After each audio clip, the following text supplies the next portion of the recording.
नमस्कार दोस्तों, मैं आपका दोस्त देव। चैट विद देव में आपका स्वागत है।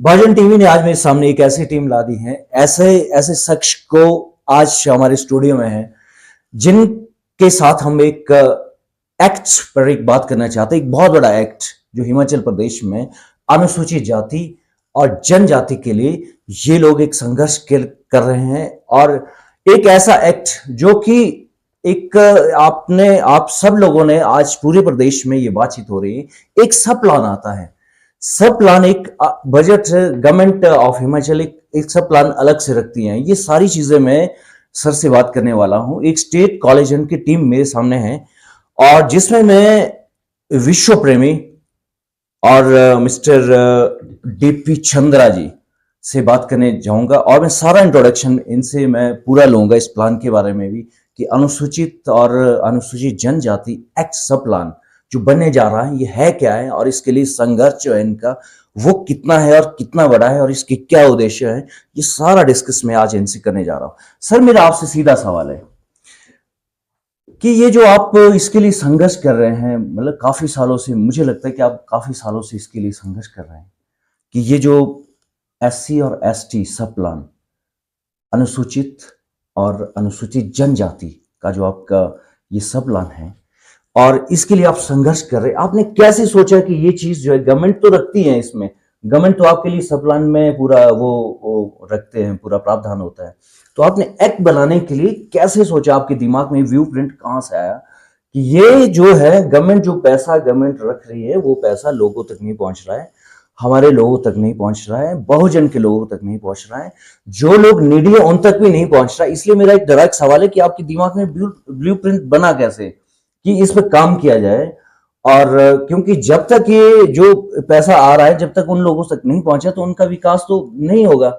और मुझे लगता है, मैंने आपके सारे ये आंकड़े देखे तो इसमें तो बजट का बहुत कम पोर्शन जो बजट का है उन लोगों तक पहुंच रहा है, और वो बजट तक पहुंच रहा है या नहीं पहुंच रहा है ये भी कोई मुझे लगता है ये भी श्योर नहीं कि पैसा पहुंच रहा है कि नहीं हो रहा है, और उनका डेवलपमेंट हो रहा है कि नहीं हो रहा है। सर, मैं आपसे यही जानना चाहता हूँ, ये ब्लूप्रिंट आपके दिमाग में, ये स्कीम्स, ये जो प्लानिंग है कैसे आई, और आपने इसको कैसे शुरुआत किया?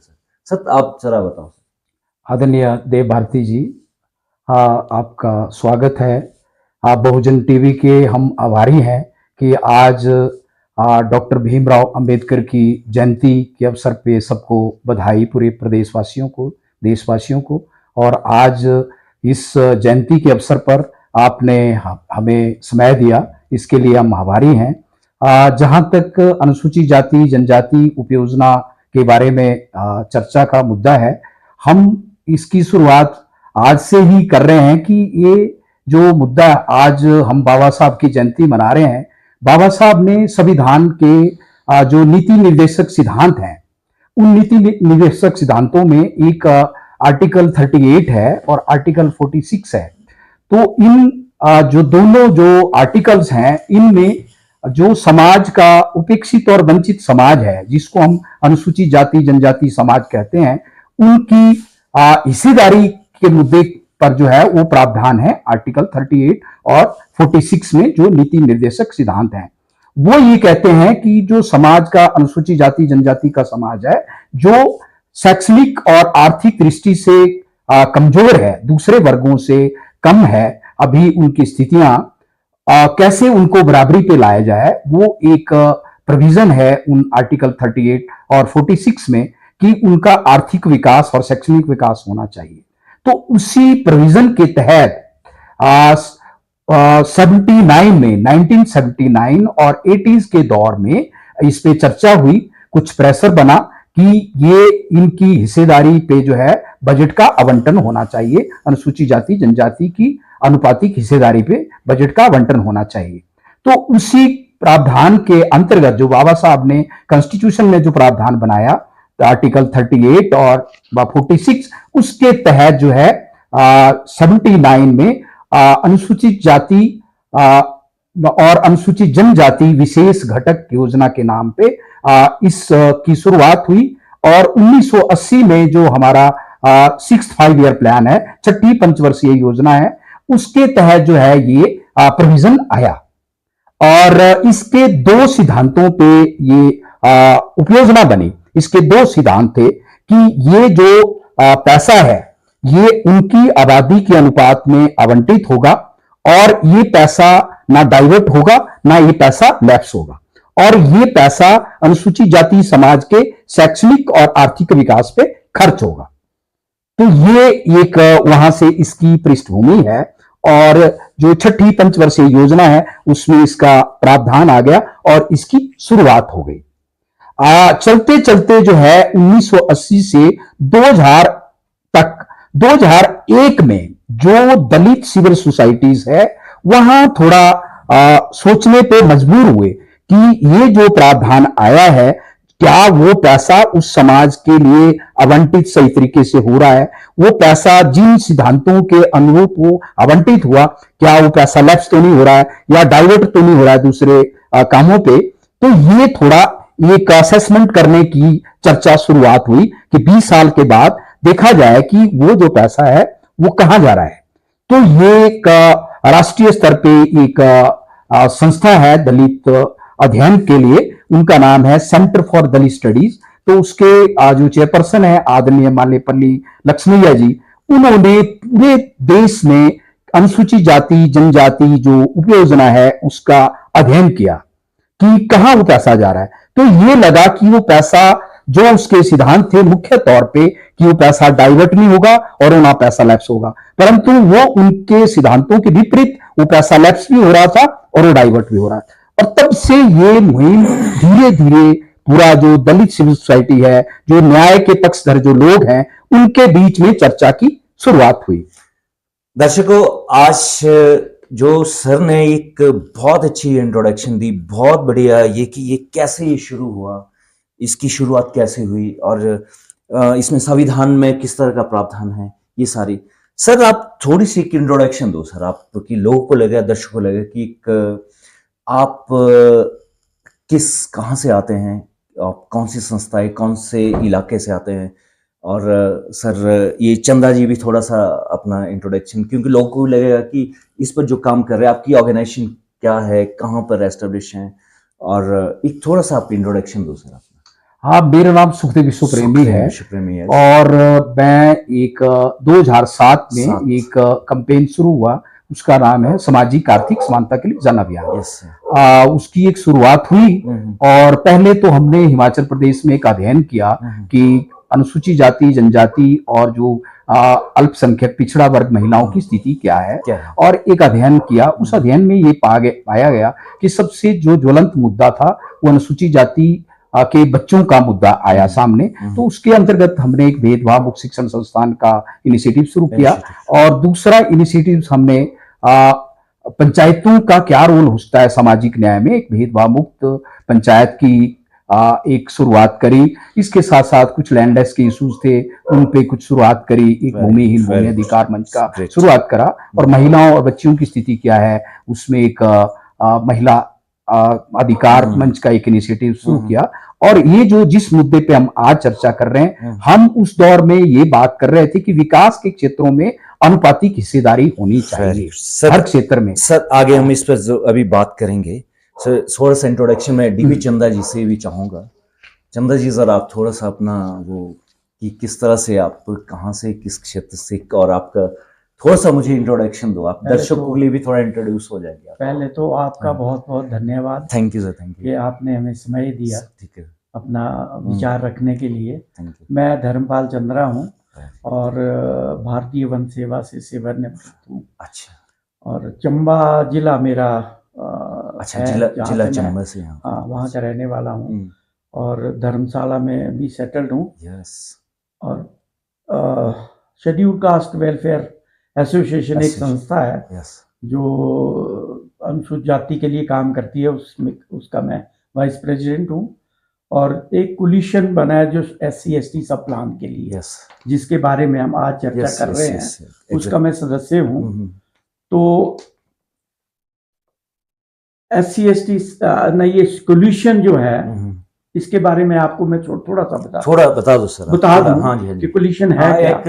कोलिशन क्योंकि लोगों को पता नहीं है कि कोलिशन क्या है। कोलिशन एक हमारा जितनी भी धार्मिक और गैर राजनीतिक संस्थाएं हैं। Yes sir. जैसे मान लो कोई गुरु रविदास सभा की हाँ बिल्कुल संस्था है, बिल्कुल। वाल्मीकि संस्था है, कबीर संस्था है, जो भी ये समाज के सही। घटक हैं और जो एनजीओज हैं, ठीक। वो जो समाज के लिए कार्य कर रहे हैं, उसका एक समूह है जो इस मुहिम को SC/ST सब प्लान को लेके चला है। इसमें ना तो कोई प्रधान है ना उप प्रधान है, इसमें कोई कार्य प्रभारी नहीं है। जितने भी लोग हैं वो ये इसके सदस्य हैं, ताकि किसी को ये ना रहे इसके जो हिस्सेदार, इसमें जो हमारी पद के लिए कोई कंपटीशन ना रहे। तो हम ये मुद्दा लेके चले कि ये संघ के रूप में, जैसे बुद्ध ने एक संघ बनाया था तो उसमें कोई हेड नहीं था, प्रचारक थे, और RSS के भी प्रचारक है, कोई उसमें प्रधान उप प्रधान कोई नहीं है। उस विचारधारा को लेके हमने ये कोलिशन बनाया जो एक मुद्दे के आधारित है, जो हमारी आर्थिक साझेदारी है, उस मुद्दे को लेके चले हैं। इसमें जब हम कामयाब होंगे तो अगले मुद्दे भी समाज के बारी बारी उठाएंगे। बिल्कुल सही है सर। अब हम थोड़ी सी, सर मैं आपसे एक डायरेक्ट और एक सवाल करना चाहता हूं। मैं दोनों सर से मेरा ये एक ही सवाल है कि ये जो गवर्नमेंट सेंसिटाइज क्यों नहीं होती सर? देखो सर, मैं एक चीज और बताता हूँ दर्शकों। एक बात है कि गवर्नमेंट को पता है कि हमारा जो निम्न वर्ग है वो बिल्कुल नीचे की तबके पर है, उसकी एजुकेशन सही नहीं होती है, बच्चों की उनके लिए अच्छा एम्प्लॉयमेंट नहीं है। जब एजुकेशन ही सही नहीं होगी, बच्चा उनका अच्छा पढ़ेगा नहीं तो आगे कंपटीशन में वो पीछे रह जाएगा। और जो उनका आर्थिक विकास है वो भी सही नहीं है। उनका जो जहां गांवों में शहरों में उनका इंफ्रास्ट्रक्चर डेवलप होना चाहिए, उनके लिए अच्छा होना चाहिए, वो सही नहीं है। जबकि उनकी भागीदारी जो है वो गवर्नमेंट के लिए, जो मैं डायरेक्ट कह सकता हूँ, टैक्स तो सब दे रहे हैं, सब पे कर रहे हैं, इनडायरेक्ट टैक्स, डायरेक्ट टैक्स, सब गवर्नमेंट के बजट में सबका कहीं ना कहीं कोई ना कोई हिस्सा होता है। पर जब हम अपने शेयर के लिए हमें लड़ना पड़ता है, 75 ईयर्स हो रहे हैं और हमें अपने अधिकारों के लिए लड़ना पड़ता है। गवर्नमेंट को पता है, गवर्नमेंट ने सब प्लान रखा है, फिर भी उस पैसे को वहां नहीं लगाते हैं। बहुत सारी जरूरत है, हमने बहुत सारे गांव में, आपने भी, आपकी ऑर्गेनाइजेशन भी काम कर रही है, बहुत सारे उसमें बहुत सारी नीड है अभी लोगों को डेवलप करने की। क्योंकि गवर्नमेंट सोच रही, गवर्नमेंट इंडिया बोलती है कि हमने डेवलप करना है, पूरे हिंदुस्तान को डेवलप करना है। तो डेवलप किसको करना है? जो लोग डेवलप है वो तो ऑलरेडी डेवलप है, जो निम्न वर्ग है उसको ऊपर उलाना है। तो ये मैं आपको बहुत ज्यादा एप्रिसिएशन देता हूं कि बहुत ज्यादा आपका ये काम है कि उन लोगों के लिए आप संघर्ष करें अभी भी 75 ईयर्स में। और अब मुझे भी ये चीज जब मैं करता हूं, जब मैं इस पॉडकास्ट को करता हूं, जब मैं बात करता हूं, मुझे भी लगता है कि बहुत ज्यादा संघर्ष कर रहे हैं और हमारी गवर्नमेंट नहीं सुनती है। हमारे जो प्रतिनिधि होते हैं वो भी इसको ढंग से नहीं, इसको एक संघर्ष के रूप में नहीं लेते हैं, इस बात को आगे नहीं रखते हैं। और आज तो मुझे ऐसे लग रहा है कि ये कितनी इंपॉर्टेंट चीज है, कितनी जरूरी चीज है। पैसा हमारा है, आप कह रहे हैं कि इसके पैसा डाइवर्ट होता है, ये पैसा कहीं और लगता है। ये तो मैं कह रहा हूं कि ये तो मैं आपसे नहीं कह रहा हूं कि उसका फायदा अगर कहीं हॉस्पिटल बन रहा है तो उसका फायदा हर वर्ग को होगा। पर मेरा सर सीधा सवाल ये आपसे, इसी पर मैं इसीलिए ये बात कर रहा हूं पहले कि ये जो गवर्नमेंट ऑफ हिमाचल है, गवर्नमेंट ऑफ हिमाचल जो है, ये कितनी सेंसिटाइज हुई है आपके काम से? क्या आपको लगा कि गवर्नमेंट ऑफ हिमाचल आपकी बात को सुनेगी? गवर्नमेंट ऑफ हिमाचल ये बिल आपके, इसको कैबिनेट में इसका डिस्कशन होगा, क्या लगता है सर? आप दोनों सर इसका एक जवाब दो। चलो इसका हाँ जी, मैं आपको, हाँ जी, चंदा जी सर आप बोलो। ये पहले तो MLAs को मिले, हम जैसे प्रेमी साहब ने बताया, और उन्होंने अपनी कंसेंट दे दी थी। और बीच बीच में हम डिस्ट्रिक्ट लेवल पे भी हमने DC के थ्रू जो है वो मेमोरेंडम भेजे हैं सरकार को, बिल्कुल। और सब डिवीजन लेवल पे भी मेमोरेंडम भेजे हैं, वो सरकार के पास पहुंच गए। सही है सर। उसके बाद हम एक फरवरी 1 को चीफ मिनिस्टर साहब को मिले शिमला में, बिल्कुल। तो डेलीगेशन स्टेट लेवल का मिला और उन्होंने आश्वासन दिया हमें कि हम इसके लिए एक्ट बनाएंगे और इसको विधानसभा में पास करवाएंगे, ठीक है, एक्ट बनाएंगे। तो फिर ड्राफ्ट वगैरह भी वो उनके पास पहुंच गया है, CM साहब के पास है, और हमें उम्मीद है कि इसमें ये आने वाले समय में, मतलब गवर्नमेंट आपकी बात को मानेगी, एक्ट बनाएगी। अब आपका जो सवाल है कि आज तक 75 साल में ये पूरा क्यों नहीं हो पाया, हमें हिस्सेदारी क्यों नहीं मिलती है? तो बाबा साहब ने जब अपने संविधान में दिया था कि हमें जितनी पॉपुलेशन है उसकी हिस्सेदारी सामाजिक, राजनीतिक, आर्थिक और ये समानता मिलनी चाहिए, उसकी हिस्सेदारी मिलनी चाहिए। तो राजनीतिक हिस्सेदारी तो मिल रही है और लोग उसको एंजॉय कर रहे हैं। इलेक्शन होते हैं, एमएलए बनते हैं, अपनी कुर्सी पे बैठ जाते हैं, समाज के काम को भूल जाते हैं। एक तो नुकसान ये हो रहा है कि जो हमारे एमएलए हैं, जो अनुसूचित जाति अनुसूचित जनजाति से इलेक्ट होके जाते हैं, वो समाज के लिए आगे उतना काम नहीं करते हैं। वो इंडिविजुअल तो करते हैं, लेकिन जो मेन मुद्दा होता है उसके ऊपर काम नहीं करते। दूसरा जो सबसे बड़ा हमारे एक वीकनेस है, जो कमी है, वो बाबा साहब ने कहा था कि शिक्षित बनो, संगठित रहो और संघर्ष करो। तो संगठित जो बनो, वो संगठित बनने के बजाय हमने संगठन बना दिए, हमने हजारों संगठन बना दिए और पूरे देश में लाखों संगठन बन गए। तो हम डिवाइड हो गए। जब हम डिवाइड हो गए तो सरकारों को ये लगा कि ये तो समाज बटा हुआ है, तो जो इनको हिस्सेदारी देनी चाहिए वो हिस्सेदारी नहीं दे रहे हैं, क्योंकि हम अपनी डफली बजा रहे हैं। तो इसी मुद्दे को लेके हमने ये कोलिशन बनाया है, एक समूह बनाया है, ताकि हम इकट्ठे होके जब अपनी बात समाज की जो है एक बहुत जो है उठा के सरकार के पास रखेंगे। बहुत बढ़िया सर, बहुत बढ़िया सर। मैं आपके एसोसिएशन का, आपके संघर्ष का मैं नमन करता हूं, और आपका संघर्ष ये हमारा सबका संघर्ष है और हम इसमें जरूर कामयाब होंगे। आज अंबेडकर बाबा साहब की जयंती भी है और बहुत बड़ा ओकेजन है आज, और हम ये डिस्कशन कर रहे हैं और ये संघर्ष हमें दिखाई देता है। सर मैं ये मिस्टर प्रेमी जी से मैं एक बात, देखो सर, ये सर थोड़ा सा जूम कर देती इसको, ये बहुत बढ़िया है सर।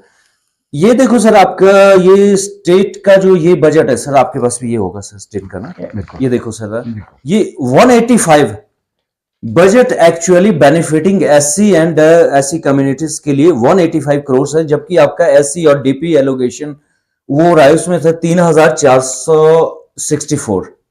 स्टेट का जो पूरा बजट है सर वो है 42,704 करोड़ सर, यही है ना सर, यही सर, ठीक है सर। और आपको इसमें 0.4% का क्या मिल रहा है सर, हिस्सेदारी। आप ये कह रहे हैं सर कि जो ये आपका स्टेट एक्ट है, ये सब प्लान एक्ट जो बनाने जा रहे हैं सर, इसमें आप कह रहे हैं कि प्रोपोर्शनेट मतलब अनुपातिक रूप से हमें हिस्सेदारी मिलनी चाहिए। पर यहां तो सर मुझे ऐसा लग रहा है कि यहां तो आपका जो आपने ये आंकड़ा निकाल रखा है, मुझे नहीं पता कि आंकड़ा बिल्कुल सही होगा कि नहीं होगा, ये तो आप इसको सेटिस्फाई करेंगे लोगों को। पर मुझे बताओ सर, ये क्या है सर, ये क्यों सर इतना ये कि प्रोपोर्शनेट का जो ये पूरा वो समझाओ थोड़ा सा सर, शॉर्ट में बताना सर। इसके ऊपर मैं आपको बताता हूं कि हम हिस्सेदारी मांग रहे हैं 33%, क्योंकि 24.5% जो है वो हमारे अनुसूचित जाति की पॉपुलेशन है, आबादी है, और 8.5% जो है वो जनजातीय क्षेत्र जो है उन लोगों की आबादी है। तो टोटल बनता है हमारा 33%। तो हम कह रहे हैं कि जो भी सरकार का बजट है, चाहे वो सेंटर का है चाहे स्टेट का है, ठीक है, उसमें हमारी भागीदारी जो है वो 33% होनी चाहिए, क्योंकि स्टेट में सेंटर का भी शेयर होता है, सेंटर का भी बजट आता है। तो अब मैं इसका आपको इसमें सूचित करूंगा आपको कि मैंने 2015 से 2023-24 बल्कि 24-25 तक का बजट का ये निकाला हुआ है हमने। तो 2015-16 में जो था वो सेंटर में 0.32% मतलब आधा परसेंट भी आपका वो बजट नहीं मिला आपको, जबकि 33% मिलना चाहिए। इसी तरह 17-18 में 0.33%, 18-19 में जो हमारे स्टेट में था 2.97% था, और सेंटर में 0.31%। इसी तरह 19-20 में हमारी स्टेट का 3% था और जो सेंटर में कुछ नहीं था। 20-21 में 1.96% स्टेट का था और सेंटर का 0.23% है। इसी तरह 21-22 में स्टेट का था 2.85% और सेंटर में नहीं दर्शाया गया है। 23-24 में जो अभी पिछला साल था इसमें जो आपने एक पॉइंट रेज किया, 23-24 में 42,704 करोड़ का टोटल बजट है हमारे स्टेट का। उसमें हमें 3,464 करोड़ का इन्होंने दिखाया कि हमें सोशल एम्पावरमेंट में दिया गया के लिए दिया गया। राइट, डिमांड नंबर 32 में, डिमांड नंबर 32 में बजट मिलता है हमें। लेकिन जब मौके पे हमने उसका अवलोकन किया आइटम वाइज कि खर्चा कहाँ हुआ है, अच्छा। तो खर्चा कोई आपके स्टेडियम पे हुआ है क्रिकेट स्टेडियम में, कोई मेडिकल कॉलेज में, कोई 4 लेन में, कोई पीडब्ल्यूडी की बिल्डिंग बन रही है उसमें, कोई सड़कों में, बड़ी बड़ी सड़कों में। तो वास्तव में ये पैसा तो खर्च होना चाहिए था हमारे समाज में डेवलपमेंट के ऊपर, शिक्षा के ऊपर, कोई हेल्थ के ऊपर, है ना, कोई रोजगार के ऊपर, लेकिन वहां नहीं हुआ। तो जब आइटम वाइज निकाला तो वो निकला 185 करोड़। तो 185 करोड़ को अगर हम 42,704 करोड़ में देखें तो ये 0.04% एग्जैक्टली, ठीक है। तो ये है। अब मैं आपको 24-25 का भी, आपको 24-25 का जो है वो लगभग 100 करोड़ है, तो 0.02% है। तो अब मैं आपको बताता हूं कि तेलंगाना में क्या पोजीशन है पिछले साल की, क्योंकि जब से ये तेलंगाना में एक्ट बना है, तो 17 में एक्ट बना था ये, तो उसके बाद इमीडिएटली 23% जो है उनकी पॉपुलेशन है, तो उसके हिसाब से उनको बजट मिल रहा है। तो अभी मैं 23-24 का आपको बताता हूं टोटल बजट जो तेलंगाना का है, 1,59,536 करोड़ है टोटल तेलंगाना। उसमें जो इस शेड्यूल कास्ट डेवलपमेंट प्रोग्राम ने जो है वो 36,750 करोड़ दिया, तो ये 23.04% है। तो कहां 23.04% और हमारा 0.02%, तो मतलब ये तो खत्म है, समझ लो। सर मैं आपकी सारी बात को समझ गया, और श्रोताओं के लिए जो आपने आंकड़े दिए हैं, और जो गवर्नमेंट के भी प्रतिनिधि शायद इस हमारे पॉडकास्ट को देखे, हमारी इस मुहिम को जो हमने छेड़ रखी है, आप लोगों ने जिसको एक इस तरह का मिशन मोड पर आप काम कर रहे हैं, तो मुझे लगता है कि वो भी इन आंकड़ों को स्टडी करेंगे कि आंकड़े ये सही है कि नहीं है। क्या स्टेडियम बनना जरूरी है, कि क्या एक गरीब आदमी है जिसके पास सही ढंग से अपना रोजगार नहीं है, सही ढंग से शिक्षा नहीं है, क्या वो प्राथमिकता जरूरी है? ये गवर्नमेंट का विषय, डिस्कशन का विषय है। पर मैं आपसे एक बात ये कहना चाहता हूँ सर, मुझे डिटेल में एक छोटा सा एक बताओ सर, कि अगर ये एक्ट बन जाता है, अगर ऐसी एक्ट बन जाता है, तो आपने एक बहुत बड़ा सपना देखा होगा कि क्या फायदा होने वाला है इसका, और किस तरह का हमारा सोशल स्टेटस, उन लोगों का सोशल स्टेटस जो कि लोग निम्न वर्ग में आते हैं, उनका किस तरह से वो कैसे अपलिफ्ट होंगे, और कैसे उनका स्तर क्या चेंज हो सकता है, क्या कहते हैं आप? बिल्कुल, थोड़ा सा आप ब्रीफ में बताओ सर। बिल्कुल सर, ये ऐसा है कि एक तो जिन राज्यों में कानून बन गया है, वहां की स्थिति, हम लास्ट ईयर तेलंगाना गए। अच्छा सर। तो तेलंगाना में 668 centre for excellence residential schools हैं अनुसूचित जाति और जनजाति के बच्चों के लिए। लड़कियों के लिए अलग स्कूल हैं और लड़कों के लिए अलग स्कूल हैं। तो वो स्कूल ऐसे हैं कि आज जितने प्राइवेट इंस्टीट्यूशन स्कूल देखते हैं हम, वहाँ स्मार्ट क्लासेस हैं, उसी तरह से उन स्कूलों का स्टेटस है, और बच्चों के लिए पूरी सुविधाएं हैं, और वहाँ कोचिंग होती है। हमारे बच्चे जो हैं, हिमाचल के बच्चे चंडीगढ़ जाते हैं, दिल्ली जाते हैं, कि जो कम्पिटिटिव एग्जाम्स हैं, चाहे वो LIC है, इंश्योरेंस है, बैंकिंग है, या जो स्टेट एडमिनिस्ट्रेटिव सर्विसेज के हैं, इंडियन एडमिनिस्ट्रेटिव सर्विसेज के हैं, फॉरेस्ट या पुलिस एडमिनिस्ट्रेटिव सर्विसेज के कम्पिटिटिव एग्जाम हैं, उनके लिए वहां जाते हैं। तो वहां उनको कोचिंग, शुरू से ही बच्चों को कोचिंग मिलती है कि कहाँ +2 के बाद किन इंस्टीट्यूशंस में जाना है, और IIT में जाना है, एम्स में जाना, मेडिकल कॉलेज में जाना है, इंडियन जो मैनेजमेंट इंस्टीट्यूट्स हैं वहां जाना है, तो कहाँ जाना है, और वो कोचिंग देते हैं और बच्चों की वहां एडमिशन होती है। तो वहां वो प्रोविजन किया है। तो स्कॉलरशिप का, जैसे मैंने कहा कि 2018 में हिमाचल में 250 करोड़ का घोटाला हुआ, उसके बाद हमारे बच्चों को स्कॉलरशिप नहीं मिल रही। तेलंगाना में प्री मैट्रिक और पोस्ट मैट्रिक स्कॉलरशिप मिलती है, और एक हमें जानकारी होगी, एक नेशनल ओवरसीज स्कॉलरशिप है, नेशनल ओवरसीज राष्ट्रीय जो विदेश जो छात्रवृत्ति है, कि हर साल पूरे देश से 125 बच्चे विदेश में पढ़ने जाते हैं। पहला उनका क्राइटेरिया ये होता है कि पहले आपको एडमिशन लेनी पड़ेगी, उसके बेस पे वो प्रायोरिटाइज करते हैं कि जो टॉप की यूनिवर्सिटीज हैं, आपकी टॉप की यूनिवर्सिटीज में एडमिशन होगी, उसके बाद फिर आपको स्कॉलरशिप मिलेगी। तो पूरे देश से 125 बच्चे जाते हैं, परंतु अकेले तेलंगाना से 130 बच्चे हर साल जा रहे हैं।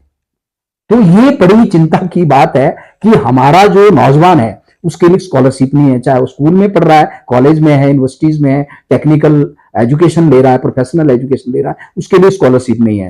पूरे देश की अगर आबादी आज की डेट में 20 करोड़ है, तो 20 करोड़ में से अगर 5 करोड़ बच्चे भी अप्लाई करना चाहेंगे, 3 करोड़, 2 करोड़, 50 लाख भी करना चाहेंगे, 125 बच्चों को स्कॉलरशिप मिलेगी। तो ये तो चिंता की बात है। तो इसलिए इन राज्यों में एक तो स्कॉलरशिप मिल रही है, विदेश के लिए भी प्री मैट्रिक और पोस्ट मैट्रिक स्कॉलरशिप मिल रही है, उनके लिए centre for excellence residential school है लड़कों लड़कियों के लिए, और रोजगार के लिए वहां एक शुरू हुआ, उसको कहा गया दलित बंधु योजना। आप YouTube पे देख सकते हैं, उसमें 10 लाख रुपया हर ऐसे बेरोजगार नौजवान नवयुवती को मिलते हैं, वो अपना कोई भी कारोबार कर सकते हैं। वो ग्रांट है, वो लोन नहीं है, 10 लाख है। और वो स्टार्टअप की स्कीम 10 लाख से 2.5 करोड़ तक स्टार्टअप की स्कीम्स हैं। उसके अलावा तीसरा, हमारे हिमाचल प्रदेश में हमने एक जो सामाजिक आर्थिक जातिगत जनगणना हुई 2011 की, उसमें अध्ययन में यह पाया गया कि हिमाचल प्रदेश में 1,27,000 भूमिहीन परिवार हैं। हमारे पास जमीन नहीं है, खासकर शहरों में जो गरीब हैं, खासकर सफाई कामगार जो परिवार हैं, नॉमेडिक हैं, घुमंतु जातियां हैं, अनुसूचित जाति के लोग, उनके पास जमीन नहीं है। तो जमीन का मुद्दा, तो तेलंगाना में जमीन खरीदने के लिए 20 लाख का प्रोविजन है, और उसमें 10 लाख जो है वो ग्रांट है, 10 लाख लोन है।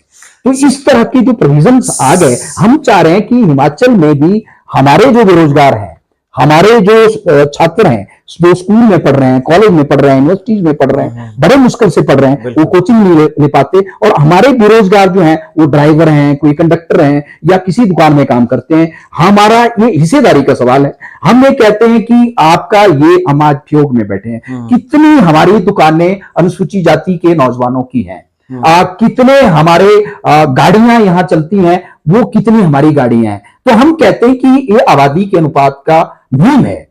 हम कह रहे हैं कि हर तीसरा हिस्सा हमारा होना चाहिए। अनुसूचित जाति का, जनजाति का, वो हर तीसरी दुकान, हर तीसरी नौकरी, हर तीसरा रोजगार, उद्योग, वो हर तीसरा हिस्सा हमारा होना चाहिए। तो ये एक बड़ा मुद्दा है। ये शुरुआत करी है कि इस कानून के बनने से मल्टीपल बेनिफिट होने वाले हैं। अगर ये कानून हिमाचल प्रदेश में बनता है तो वो इसके मल्टीपल बेनिफिट, पहला बेनिफिट तो ये होगा, हमने डिमांड लिखी है, इसमें पर्चे में भी है, पर्चे में भी है कि हम कह रहे हैं पहला तो स्कॉलरशिप का, शिक्षा सबसे बड़ा। बाबा साहब ने कहा कि जो औपचारिक शिक्षा है वो जरूरी है। औपचारिक शिक्षा के साथ साथ एक पैडागॉजी ऑफ ऑपरेस्ट, ये पाउलो फ्रेरे का एक, आज हम बाबा साहब की जयंती है, हम बात करते हैं कि उत्पीड़ितों का शिक्षा शास्त्र, हमारी मुक्ति का रास्ता क्या है, जो बुद्ध ने भी कहा है ना, कि भी मुक्ति, एनलाइटनमेंट, कि वो भी एक हमारे में संवेदना, वो उस तरफ भी हमें सोचना पड़ेगा। तो शिक्षा एक ऐसा माध्यम है जिससे वो हमारी मुक्ति का रास्ता होगा। तो शिक्षा से हम लोग वंचित हैं, हमारे बच्चे हायर एजुकेशन में नहीं जा पा रहे हैं। हालांकि साक्षरता की दर अच्छी है अनुसूचित जाति में भी और राज्यों की तुलना में, परंतु हायर एजुकेशन में हमारे नौजवान नहीं जा पा रहे हैं स्कॉलरशिप की वजह से। और जो दूसरा एंटरप्रेन्योरशिप है, वहां भी हमारे नौजवान नहीं। बिल्कुल सही है सर आपकी बात, और मुझे लगता है दर्शकों तक ये बात भी जरूर पहुंची होगी। आपने बहुत अच्छी तरह से इसको समराइज किया सर। और मैं चाहता हूं कि ये सारी चीजें जो हम बार बार इन चीजों की बात कर रहे हैं, और दर्शकों आप जरूर एक इसके ऊपर एक कमेंट बॉक्स में जरूर लिखिए और अपनी राय दिए, क्योंकि वो चीज भी स्प्रेड होती है चारों तरफ, लोग इसको पढ़ते हैं, लोग देखते हैं, और जरूर ये मैसेज बहुत दूर दूर तक जाना चाहिए। और जरूर कमेंट बॉक्स में आप जरूर अपनी राय दीजिए, और थोड़ा चैनल को भी आप सब्सक्राइब करिए। सर मैं आपसे एक चीज और पूछना चाहता हूँ सर, आप जो कह रहे हैं ये सारे आपके पास डॉक्यूमेंट है, ये डॉक्यूमेंट, अब मैं आपसे कोई सवाल नहीं पूछता, आप थोड़ा समराइज करके है सर, है क्या है, आप क्या बताना चाहते हैं सर? मैं ये कहना चाह रहा हूँ कि एक तो सरकारें जो केंद्र सरकार है, वो आर्थिक सर्वेक्षण करती थी, जिससे ये पता लगता था कि हम लोग, जो हमारा गरीब तबका है, जो दबा कुचला तबका है, ये आज कहाँ किस पोजीशन पे है। हमारी नीतियों से क्या ऊपर उठा या नीचे गया। ये 2015-16 से आर्थिक सर्वेक्षण बंद कर दिया गया है, तो अब हमें ये पता नहीं लग रहा है कि हम किस पोजीशन पे है इस वक्त। तो अब प्रेमी साहब की बात को मैं आगे बढ़ाते हुए ये कहता हूं कि हमने सरकार से क्या मांगा है। जब एक्ट बनेगा तो हम क्या चाहेंगे कि हमारे लिए क्या प्रपोजल, क्या प्रपोजल ये बताओ है। तो ये proposal programme for the socio economic development of SC and STs, इसमें क्या दिया है कि सबसे प्रायोरिटी नंबर 1 पे हमने एजुकेशन दिया, जैसे प्रेमी साहब ने बताया। एजुकेशन एक नंबर, एजुकेशन में सेंटर फॉर एक्सीलेंस होंगे, कॉलेज और स्कूल के लिए रेजिडेंशियल बिल्डिंग्स होंगे, हॉस्टल्स होंगे, उसी में ही उनको फ्री एजुकेशन दी जाएगी। कंपटीशंस के लिए कोचिंग सेंटर्स होंगे, जो सिविल सर्विसेज और दूसरे जो हमारी कंपटीशन होंगे डिस्ट्रिक्ट लेवल के वो होंगे। स्कॉलरशिप्स होंगे सब जगह के लिए, ओवरसीज के लिए, सब स्कूलों के लिए, कॉलेजेस के लिए। और इसके अलावा आपको मेरिटोरियस जो बच्चे हैं उनके लिए आप इंसेंटिव्स देंगे, है ना। और जो हम लोगों से टीचर्स को ट्रेनिंग देंगे। डिजिटाइजेशन आजकल बड़ा एक डिजिटल का चला हुआ है, तो उसमें ट्रेनिंग देंगे। इसके अलावा हम आज अपने विधायकों से बोलते हैं जी हमें भवन के लिए पैसा दो, हमने अम्बेडकर भवन बनाना है, सामुदायिक भवन बनाना है, इसके लिए प्रोविजन करेंगे कि भाई ऑटोमेटिकली हर पंचायत लेवल पे इसका होना चाहिए, लाइब्रेरी होनी चाहिए पंचायत लेवल पे, ये इसमें दिया हुआ है। इंटरेस्ट फ्री लोन मिले ताकि हमारे बच्चे जो एंटरप्रेन्योरशिप में जाए, हमारे 10 लाख तक जो है वो इंश्योरेंस फ्री हो, गवर्नमेंट उसका पैसा दे, ठीक है। और जो हमारे ये जो सफाई कर्मचारी हैं, मेरे दिमाग में कुछ बात आ रही है सर, मैं यहाँ सर आपको थोड़ा सा इंटरप्ट करता हूँ। सर आप कह रहे हैं कि जब आर्थिक सर्वेक्षण ही नहीं हो रहा है, सर्वे नहीं हो रहा है, तो हम ये कैसे जानेंगे कि जो हमारी जो ये लोगों की आर्थिक स्थिति है क्या वो डेवलप हो रही कि नहीं हो रही। आपने यहाँ भी सर ये सारा लिखा है कि इसमें अगर ये आपका एक्ट आता है तो आपकी खेती बाड़ी, बागवानी, पशुपालन जितना भी है, ग्रामीण विकास है और सोशल सिक्योरिटी है, और बहुत सारी इसमें ये जो आपने पूरा रखा है कि ये सारी चेंज आ सकता है।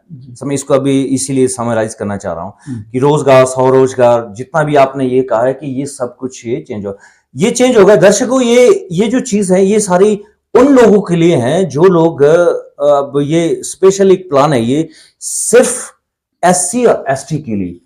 ये इसमें एक चीज और भी है कि ये सारी जो है ये आम दूसरी जनता है उनके लिए नहीं, ये विशेष उनका एक सीधा बजट उनके लिए आएगा और उनका सीधा विकास होगा। बिल्कुल ठीक है सर। और उसको आप ये चाह रहे हैं कि ये बजट हमारे लिए सीधा डायरेक्ट आए और डायरेक्ट हमारा विकास हो, और हम भी एक मुख्य धारा में हमारे लोग आगे आए और हमारा एक डेवलपमेंट हो, हमारे बच्चों का डेवलपमेंट हो, हमारा इंफ्रास्ट्रक्चर डेवलप हो, हमारी जो जितना कृषि सेक्टर जो हमारा बहुत रैंक रहा है, लोगों के पास, एक तो हमारे लोगों के पास जमीन नहीं है तो कम जमीन है, फिर उसको डेवलप करने के लिए उसके पीछे वो पैसा नहीं है उनके पास। और दूसरी चीज है कि गवर्नमेंट भी इतना सपोर्ट नहीं करती है, गवर्नमेंट लोनिंग नहीं देती है, गवर्नमेंट क्योंकि कम जमीनों वालों को तो लोन भी नहीं मिलता है, और ना ही शिक्षक, मतलब ये सारा चीजें ये उनके लिए एक विशेष आपका टारगेट है। सर मैं अब आपकी इसको थोड़ा सा समराइज इसलिए करना चाहता हूँ क्योंकि ये चीजें नेक्स्ट में जब भी होगा ये बहुत बड़े इश्यू है सर, बहुत बड़ा डिटेल इसके साथ हो सकता है, बहुत बड़ी डिस्कशन इसके साथ होगी। मैं ये उम्मीद करता हूँ कि जरूर ये हमारा जो प्रावधान है शायद जल्दी ही एक्ट के रूप में, जब एक्ट बनेगा तो हम एक्ट का ये होता है, अब रेट तो हम अभी भी कर सकते हैं सब प्लान में मेरे ख्याल से सर, है ना, पर एक्ट का मतलब कानूनी रूप से हम कोर्ट में जा सकते हैं और अपना हक ले सकते हैं, और हमारे लिए जो न्यायालय बैठा है वो भी उस एक्ट पर कि भाई इनको ये शेयर मिलना चाहिए। अभी शायद मुझे लगता है कि इस पर एक बहुत बड़ी डिस्कशन और आनी जरूरी है। और आप हमारे शो पर आए और आज बाबा साहब की जयंती भी है, और हमें लगता है आज इतना बड़ा दिन है और आज आपने इस दिन को भी चुना है, और आपका तो बहुत बड़ा संघर्ष है और बाबा साहब की हर मुहिम को आप आगे ले जाना चाहते हैं, और हम सर आपके साथ है, बहुजन टीवी आपके साथ है आज की। हाँ, अगर आपको थोड़ा संदेश आप कुछ देना चाहते हैं तो मैं आपको जरूर आप सर कुछ भी आप अपना संदेश। Thank you. जी। बस आज का संदेश यही है कि बाबा साहब ने जो एक सपना देखा था कि समतामूलक समाज बनेगा जिसमें हर समाज के उस नागरिक को रोटी, कपड़ा, मकान, शिक्षा, दवाई, सम्मान मिलेगा, परंतु वो आजादी के 76 वर्षों बाद भी अधूरा है। तो आज हम बाबा साहब को याद कर रहे हैं, उनकी जयंती मना रहे हैं। तो ये जो आर्थिक हिस्सेदारी की दिशा में ये जो मुहिम चली है, हम इसके मल्टीपल बेनिफिट की बात कर रहे हैं। तो हर जगह जहां जहां बाबा साहब की जयंती मना रही है, तो हमने सबसे रिक्वेस्ट की है कि विशेष तौर पर इस पे चर्चा करें, इस पे चर्चा करें कि आर्थिक हिस्सेदारी कैसे मिलेगी। जैसे आपने कहा कि कोर्ट में अभी नहीं जा सकते जब तक कानून नहीं बनेगा। तो कानून एक ऐसा हथियार है, संविधान में जो प्रोविजन जाते हैं उसके तहत कानून बनते हैं। जितने भी कानून है, ठीक है, वो कितने हद तक लागू होते हैं वो अलग बात है, परंतु जब कानून बन जाता है तो हमारी लड़ाई मजबूत हो जाती है, हमें उम्मीद हो जाती है कि हमें न्याय मिलेगा। तो ये भी कानून अगर हिमाचल प्रदेश में अनुसूचित जाति जनजाति विकास निधि विशेष कानून बनता है, तो हमें उम्मीद है कि हमारे समाज की जो शैक्षणिक और आर्थिक दृष्टि से जो पिछड़ापन है, हम दूसरे जो समाज हैं उससे कम है अभी हमारी स्थिति, तो बराबरी की तरफ हम बढ़ेंगे। और बहुत से कुछ लोगों का मानना है कि कुछ लोग नाराज हो जाते हैं, ऐसा काम हम कह रहे हैं कि हम तो अपना हिस्सा मांग रहे हैं। 100 रुपए अगर राज्य सरकार जो प्लान बजट है, प्लान बजट में 100 रुपया देती है, तो हम 33% मांग रहे हैं, हम अपना हिस्सा मांग रहे हैं, हम किसी का नहीं मांग रहे हैं। तो वो हमारे समाज के शैक्षणिक और आर्थिक विकास पे खर्च होना चाहिए। और आज पूरे प्रदेश में इस पे चर्चा हो, और हम तो कह रहे हैं भी मांग पत्र भी दिए जाएं, आप साइन करवाएं तमाम जितने लोग पार्टिसिपेंट्स आज बाबा साहब की जयंती में आएंगे, और मुख्यमंत्री जी को भेजें कि हम ये भी मांग कर रहे हैं, ये जो लोकसभा के चुनाव हो रहे हैं और बाईपोल भी हो रहे हैं 6 विधानसभा क्षेत्रों में, हम ये मांग कर रहे हैं कि ये पर्चा हर उम्मीदवार को दिया जाए, हर जो वोट मांगने आ रहा है उसको दिया जाए, कि ये कानून बनाया जाए। हम तो वोट ही दे रहे हैं, इतने सालों से हम वोट दे रहे हैं, तो ये हमारा आर्थिक हिस्सेदारी का मुद्दा है और वो बात करें। और इससे पहले हमने घोषणा पत्र में भी उनको मांग की थी कि अपने घोषणा पत्र में इस मुद्दे को डालें, तो कुछ राजनीतिक पार्टियों ने अपने घोषणा पत्र में भी इसको डाला। उम्मीद है कि इस चुनाव के बाद हम असेंबली में बात करेंगे। जैसा आपने ये कहा कि हमने 18 में से 15 विधायकों के सिग्नेचर लिए हैं दोनों पार्टियों के, उनसे मिलकर के हम आदरणीय जो माननीय मुख्यमंत्री हैं उनसे भी चर्चा करेंगे और तमाम जन सहयोग से इस कानून को बनाने की। बिल्कुल सही है सर, सही सर, सही है सर। दर्शकों सर कुछ हाँ सर बोलो सर। मैं यही कहना चाह रहा हूँ कि बाबा साहब जो भारत रत्न भीमराव अम्बेडकर जी, और आज उनका जन्मदिन है, तो ट्यूब में हम आपके पास आए हैं, तो इसके लिए मैं पूरे देशवासियों को बधाई देता हूँ। और जहां तक एक्ट की बात है, वो आगे मैं उसको बढ़ाते हुए ये कहता हूँ कि एक्ट भी बन जाते हैं लेकिन वो आगे इम्प्लीमेंट नहीं प्रॉपर हो पाते हैं। तो हम ये इसमें प्रावधान किया है कि पंचायत लेवल से लेकर, एक तो बजट पंचायत लेवल से बनेगा और ऊपर तक जाएगा प्लान, और दूसरा प्लान जो है, और दूसरा मॉनिटरिंग जो है वो panchayat level, sub division level, district level, उसमें एनजीओ और गवर्नमेंट की एजेंसी उसके मेंबर्स होंगे और उसको मॉनिटर करेंगे कि ये पैसा जो है प्रॉपर उसमें जा रहा है, उसमें लोगों को जिसको जाना चाहिए उसमें हिस्सेदारी में जा रहा है, उस मद पे खर्च हो रहा है कि नहीं हो रहा है, ये इसमें पूरी होगी। और अगर इसमें कोई वायलेशन करता है तो एक्ट के हिसाब से उस अफसर के अगेंस्ट जो है वो एक्शन हो सकता है। तो मैं सबको बहुत बहुत बधाई देता हूँ और आपका बहुत आभारी हैं हम। आपका भी बहुत बहुत धन्यवाद सर। और आप यहाँ हैं और बाबा साहब की आज जयंती है, हम पूरे प्रदेशवासियों को बहुजन टीवी की ओर से भी बधाई हो। और अच्छी तरह से जिस मिशन मोड में हम काम करना चाहते हैं, अब हमें बाहर निकलना पड़ेगा, एक रिलैक्स मोड में हम लोग पड़े हुए, और हमें कुछ ना कुछ पूरी साल में जो हम करते हैं उसको आज बाबा साहब की जयंती पर एक इवैल्यूएट करना पड़ेगा कि हम कहाँ पहुंचे और हमने आगे के प्लान क्या करने हैं। और ये शायद समाज के लिए भी अच्छा होगा, हर वर्ग जो डेवलप होगा तो हम अच्छे, पूरा देश डेवलप होगा, पूरा समाज डेवलप होगा और मिलजुल के सारे लोग रहेंगे। तो आप हमारे शो पर आए, आपका बहुत बहुत धन्यवाद सर। टाइम बहुत कम होता है, आपके पास बहुत सारी बातें हैं, आपके पास बहुत सारे डॉक्यूमेंट्स आपने लाए हैं, तो पर हमारे पास एक लिमिटेड टाइम होता है, तो आपको बहुत बहुत धन्यवाद। भविष्य में जब भी होगा सर आपसे हम जरूर इस पर बात करेंगे। दर्शकों नमस्कार। थैंक यू, जय भीम।